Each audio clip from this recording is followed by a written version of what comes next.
Look at the dense infrastructure across Kampala. Every structure, every factory, and every vehicle relies on mechanical drawing.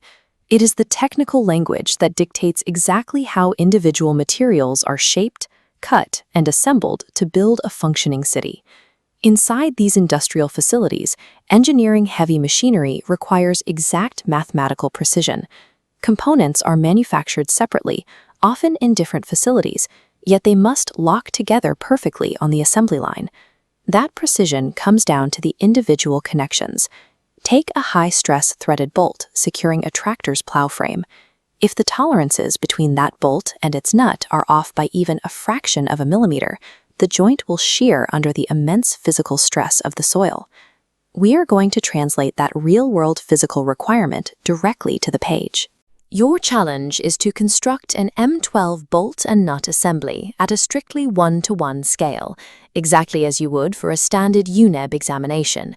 Executing this single assembly correctly proves you understand engineering fits, mathematical proportions, and standard ISO drafting conventions. Looking at this blueprint workspace, everything begins with a single value. M12 dictates that the nominal diameter, represented by the letter D, is exactly 12 millimeters. We use this 12 millimeters baseline to calculate the rest of the geometry. To find the proper thickness for both the bolt head and the nut, we multiply the diameter by 0.8. That gives us 9.6, which we round to 10 millimeters to draft our starting rectangle. Next, we determine the overall width of the nut across its hexagonal flats. We multiply the diameter by 1.732. Rounding 20.78 gives us 21 millimeters, which completes the boundary box for our bolt head. Relying on these standard mathematical multipliers ensures you can scale this exact geometric layout for a massive bridge fastener or a tiny watch screw, all without having to redesign the underlying shape. To construct the bolt, we first lay down a faint horizontal center line to establish the central axis of the assembly. We then construct the main cylinder, or the shank. Using our 12 millimeter major diameter, we draw two thick, continuous lines, 6 millimeters above the center line and 6 millimeters below. This represents the solid outer physical boundary of the metal. Inside that solid boundary, we have to represent the root of the threads, the minor diameter. For an M12 bolt, this is typically 10.2 millimeters. We draw this using faint, thin lines, placing them 5.1 millimeters from the central axis. This alternating line weight is the universal visual shorthand for an external thread. Without those specific thin lines on the inside, a manufacturer would simply machine a smooth, useless metal cylinder. Now we slide the nut onto the bolt shank, placing a new boundary box that shares the same 10 millimeter thickness and 21 millimeter width we calculated for the head. Here we encounter the inversion rule. Because the nut's threads are carved internally, the conventions flip. The outer 12 millimeter major diameter is now drawn strictly as thin lines. Conversely, the visible inner roots of the nut, the 10.2 millimeter minor diameter, are pushed to the foreground, requiring thick, heavy lines.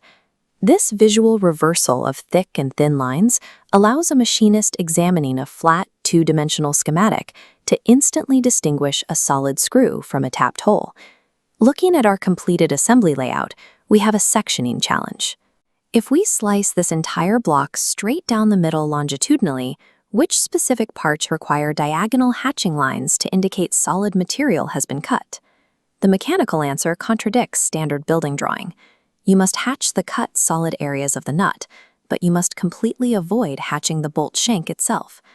According to UNEB and ISO conventions, bolts, nuts, and solid shafts are classified as fasteners. Applying dense diagonal hatching across the entire length of a threaded fastener obscures the intricate line weights we just drew, making the schematic unreadable. To elevate this from a passing sketch to a professional schematic, we detail the machined edges. We apply a sharp 45-degree chamfer to the exposed tip of the bolt and the outer corners of the nut and bolt head. Finally, the thin internal thread lines must stop exactly where that chamfer begins, leaving the angled tip clear.